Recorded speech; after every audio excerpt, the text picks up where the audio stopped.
대부분의 사람들은 무언가를 성취할 수 있는 인생의 진정한 기회가 실패에 부딪힐 때마다 다시 오지 아니할 것이라고 믿습니다.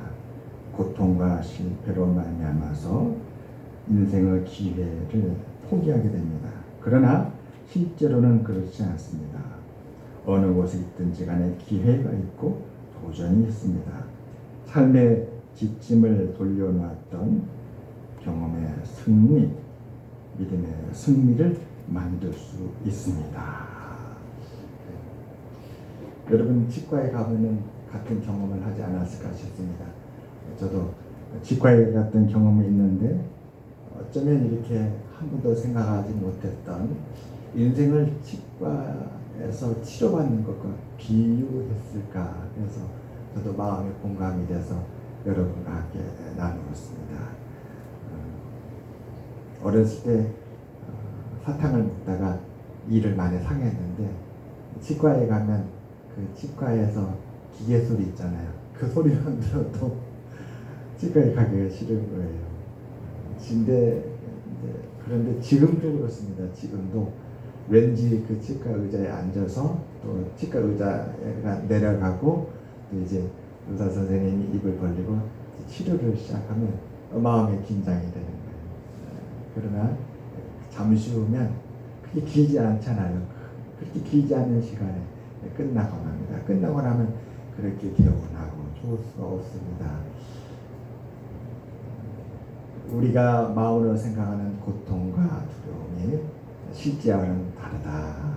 우리 생각에는 감정도 들어가고 또 지나치게 극대화된 우리의 염려와 근심이 있어서 그렇다.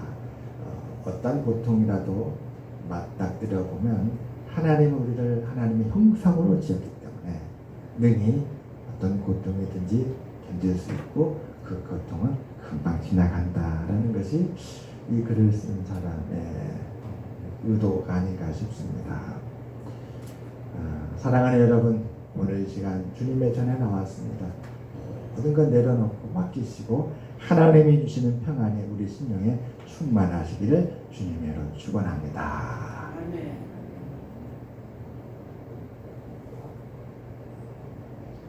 우리 김가진 지사님 찬양 인도하실 때 매번마다 반복되는 멘트 참 감동이 있었어요. 우리도 앞으로 그렇게 했으면 좋겠어요. 찬양 인도하실 때에 하나님 앞에 찬양을 올려드립니다. 그래요. 우리 예배도 하나님 앞에 올려드리는 줄 믿습니다. 오늘 이 시간 우리가 다 정성을 다해서 하나님께 올려드리면 하나님은 기쁘게 받으시고 우리에게 은혜를 충만해 주시라는 믿습니다. 오늘 특별히 성가대에 함께 참여하신 우리 최시영 성도님 감사합니다. 감사합니다. 오늘 날짜 써놓으세요. 핸드폰에다가 딱 첫 출근 찬양으로 하나님 앞에 첫 출근 시작하셨으므로 시작이 반이니까 앞으로 하나님 앞에 많은 영광을 돌리고 여호와께서 크게 기뻐하시리라 믿습니다. 아멘. 하나님은 우리에게 또 이 세상에 하나님을 알리시기를 심히 원하셨습니다. 하나님을 우리가 알게 되면 그 하나님을 의지하게 되고 선하신 하나님의 도우심을 따라 우리가 우리의 살아가는 삶이 열매를 맺게 됩니다.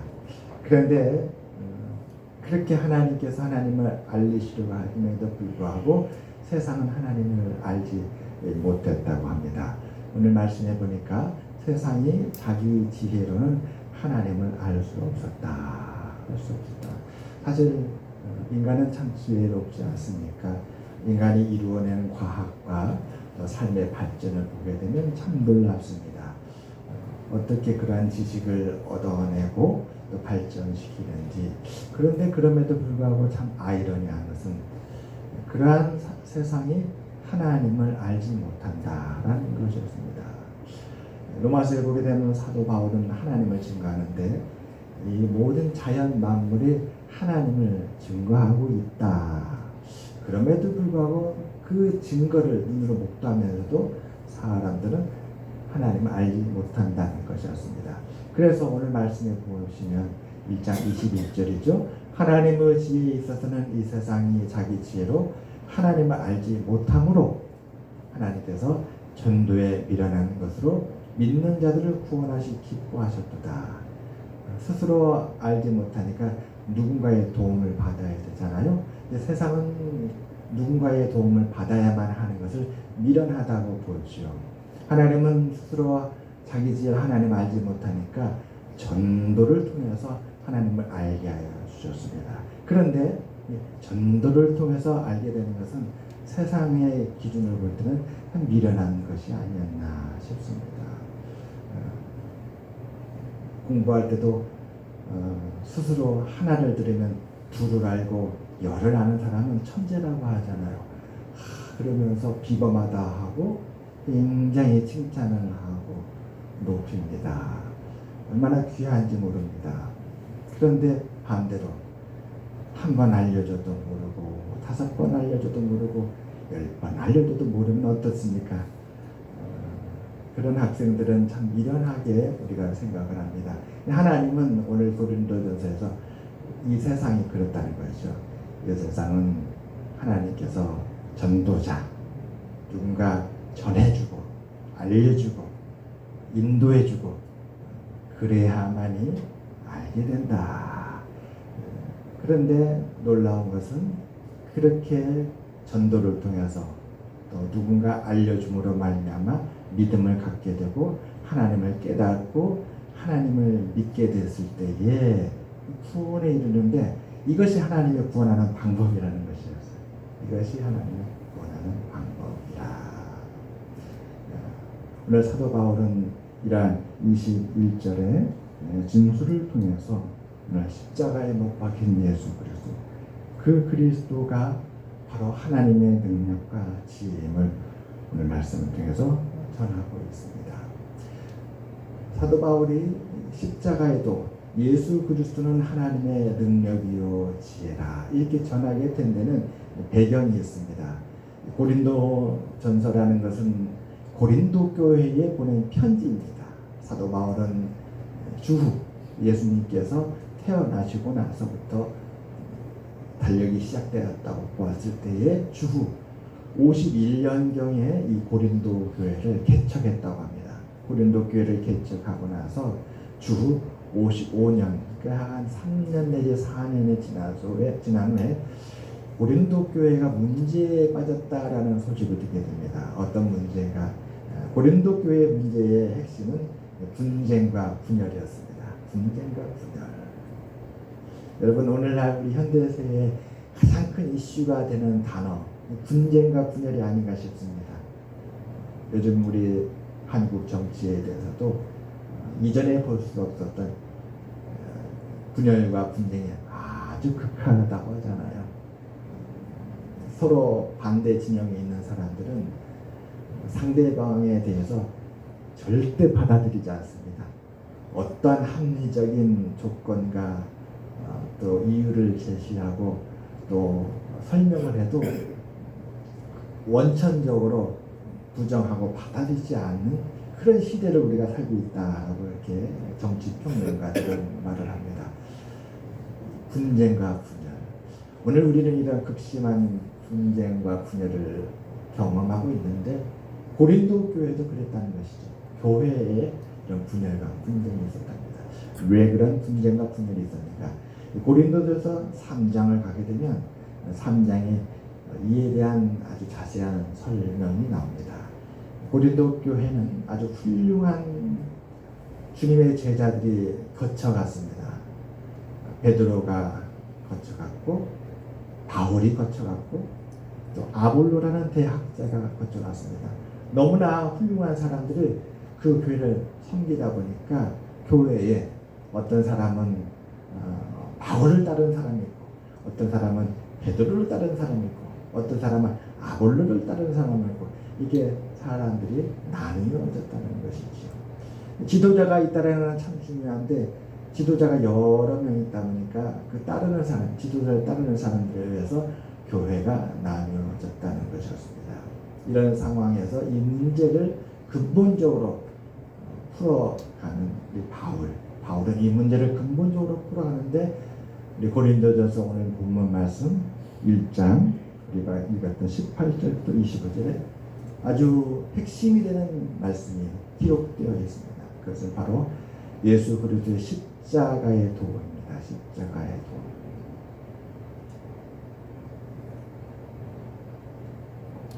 분열과 분쟁으로 나누어졌으면 하나로 모아야 되는데 합쳐야 되는데 이 합치는 구시점 중심이 무엇이냐 중심이 무엇이냐 여기에 대해서 사도 바울은 십자가에 못 박힌 예수 그리스도 그 십자가의 진리다 이것이 사도 바울의 주장입니다. 바울은 소망했습니다. 교회가 어떤 사람의 이끌리는 것이 아니고 또 교회가 세상에 흔들리는 것도 아니고 교회는 세상과 달리 십자가에 못 박혀 죽으신 예수 그리스도 또 그 십자가에 못 박히신 주님을 나의 구주로 영접하고 그 주님을 믿음으로 말미암아 구원하는 그 하나님의 은혜가 중심이 되기를 사도 바울은 간절히 원했습니다. 그래서 고린도 성도들에게 다시 전하는 것입니다. 무엇이 지혜이고 무엇이 능력인가? 우리의 삶을 지탱하는 능력과 지혜는 무엇인가? 교회를 다시 하나 되게 하는 능력과 지혜는 무엇인가? 그것은 바로 예수 그리스도의 십자가인데 이 십자가는 바로 하나님의 능력과 지혜다. 여러분 이 말씀을 묵상할 때에 하나님의 은혜가 너무 큰 것을 확인하게 됩니다. 고린도 교회는 계급도 낮고 또 살아가는 삶도 너무나도 열악한 그래서 많이 배우지 못하고 또 사회적으로도 인정받지 못하는 그런 사람들이 모인 교회였다고 해요. 그래서 사도 바울은 고린도 교회 성도들에게 여러분 가운데에 많이 배운 사람이 누가 있습니까? 여러분들 가운데 사회적으로 인정받는 그런 사람이 누가 있습니까?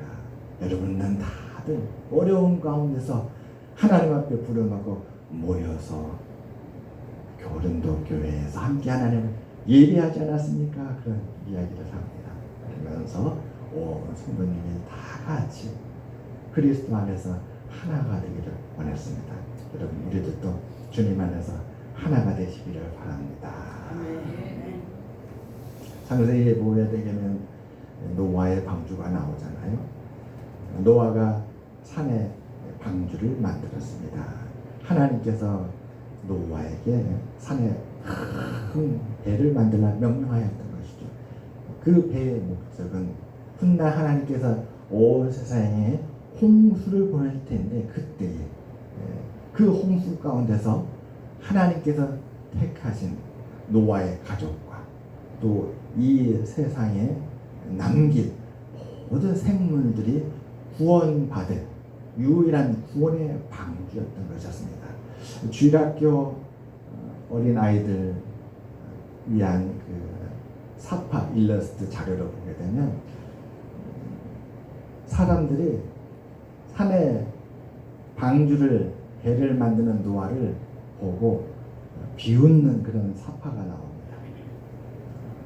오늘 말씀에 세상 사람들은 전도로 말미암아 구원하는 것을 미련하다 그랬잖아요. 그때 사람들도 방주를 짓는 이 노아를 미련하다 하면서 비웃었던 것이죠. 아니 이 높은 산에 이렇게 큰 배를 만들면 도대체 이 배가 어떻게 저 바다로 나가서 그 바다를 항해할 수 있습니까? 배는 바닷가에 지어야 그 배를 바다에 띄울 수 있지 어떻게 이 산에 배를 지어서 바다에 띄울 수 있습니까? 라고 하면서 미련하다고 비웃는 것이었습니다. 아마 노아는 사람들에게 전했겠지요. 하나님께서 말씀하셨습니다. 이 세상에 죄가 너무 가득하여서 하나님은 온 세상을 물로 심판하여 다 깨끗하게 하시고 이 방주를 통해서 다시 이 세상의 역사를 시작하신다고 합니다. 이 방주는 유일한 구원의 방주입니다. 여러분들도 이제부터라도 하나님을 믿으시기 바랍니다. 이제부터도 하나님을 섬기며 하나님을 믿고 살아가시길 바랍니다. 외쳤지 않았을까 싶습니다. 그런데 어떻습니까? 당장 비가 안 오잖아요. 1년이 가도 아무 소식이 없고 10년이 가도 아무 일이 일어나지 않는 거예요. 여러분, 우리가 듣기로는 방주를 몇 년 지었습니까? 120년 지었죠. 우리 엄마 놀라시네요. 120년. 참 긴 세월이었어요. 믿음의 근본은 하나님의 말씀이지요. 하나님께서 해주신 뜻과 계획, 그것이 우리의 시작입니다. 왜냐하면 하나님은 뜻하신 것을 반드시 이루십니다. 세상 사람들이 보기는 방주가 바다에 뜨지 않을 것 같은데 하나님은 말씀하셨거든요. 이 큰 배를 산에 지어라. 내가 반드시 저 배가 구원의 방주가 돼서 물 위에 뜨게 할 것이다. 그러니까 그 말씀이 근본이 되고 말씀이 믿음의 반석이 된 것입니다. 하나님이 말씀하셨기 때문에 이루시는 것이기 때문에. 그리고 마침내 홍수가 왔죠. 그 홍수에 노아의 방주만이 생명의 방주가 되었던 것이었습니다. 당시 바울 당시에 교회가 흔들렸던 가장 큰 이유는 두 가지였습니다. 하나는 표적과 이사였고 또 하나는 세상의 지혜였습니다. 오늘 말씀만 보게 되면 유대인은 표적을 구하고 헬라인은 지혜를 찾으나 이렇게 기록되어 있습니다. 유대인은 표적을 구하였어요. 표적을 구할 수밖에 없었습니다. 왜냐하면 로마의 압제를 받으면서 고통 가운데 있었거든요. 로마가 식민 지배를 하면서 유대 나라를 갖다가 아주 철권 통치, 무자비한 채찍을 가하면서 그들을 지배하고 있었기 때문에 표적을 구하였던 것이죠. 능력 있는 표적, 놀라운 기적. 그래서 저 압제하는 이들을 하나님의 능력으로 제압하는 그러한 표적을 구했던 것이었습니다. 엘리야 선지자도 온 이스라엘이 하나님을 떠나고 우상을 섬기니까 하나님 앞에 기도했던 것이죠. 하나님, 3년 6개월 동안 비가 내리지 않게 하면 이 표적으로 저들이 하나님께로 돌아오지 않을까요?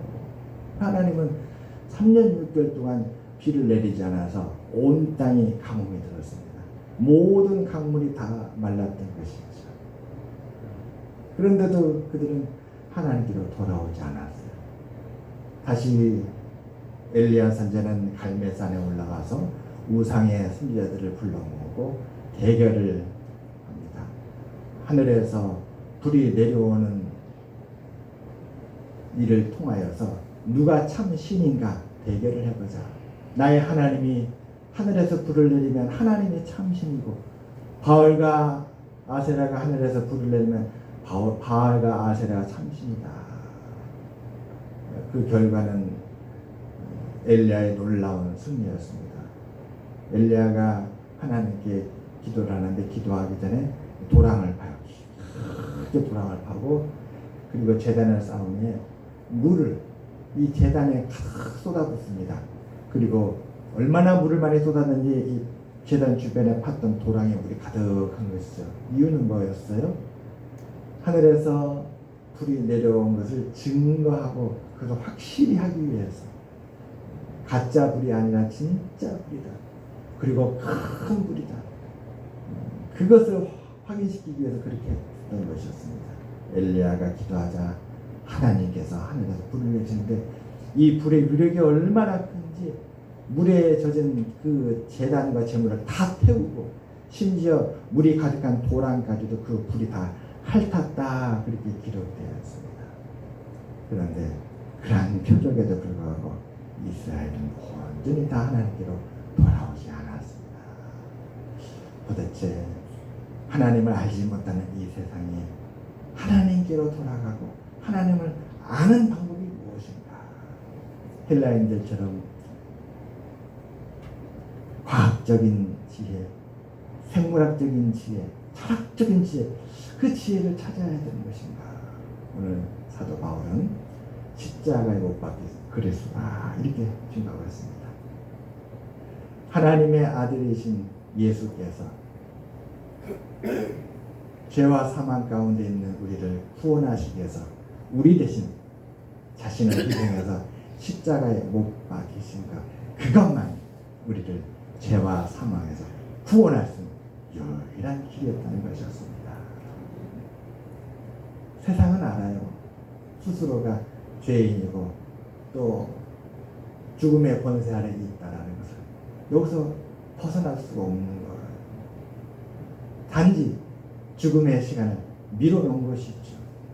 나는 앞으로 30년, 50년을 살 거야. 그러니까 죽음이 눈앞에 있지 않냐므로 멀리 내던지고, 그래서 그 시간까지 시간을 벌어놓은 것이죠.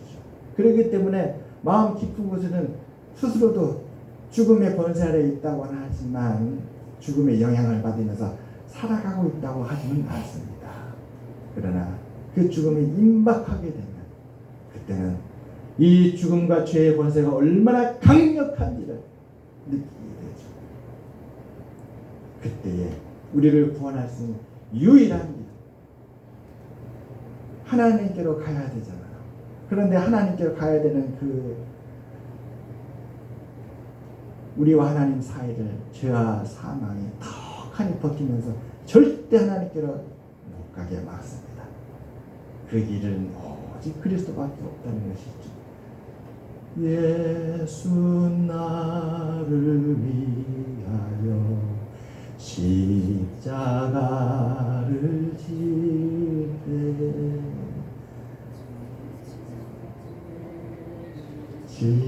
지시고 고초 당하셨네. 예수님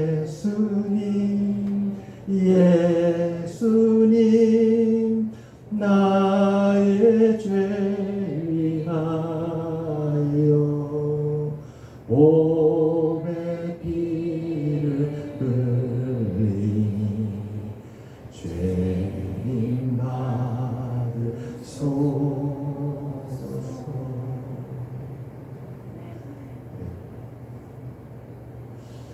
바울은 참 훌륭한 분인 것은 맞는 것 같아요. 하나로 만들기 위해서, 분열과 분쟁을 끝내기 위해서 자기를 나타내지 않는 것이잖아요. 자기를 나타내면 더 큰 분쟁이 되고 분열이 되니까. 그리고 본질적으로 교회의 중심이 되신 그리스도의 십자가를 정면에 다 세웠어요.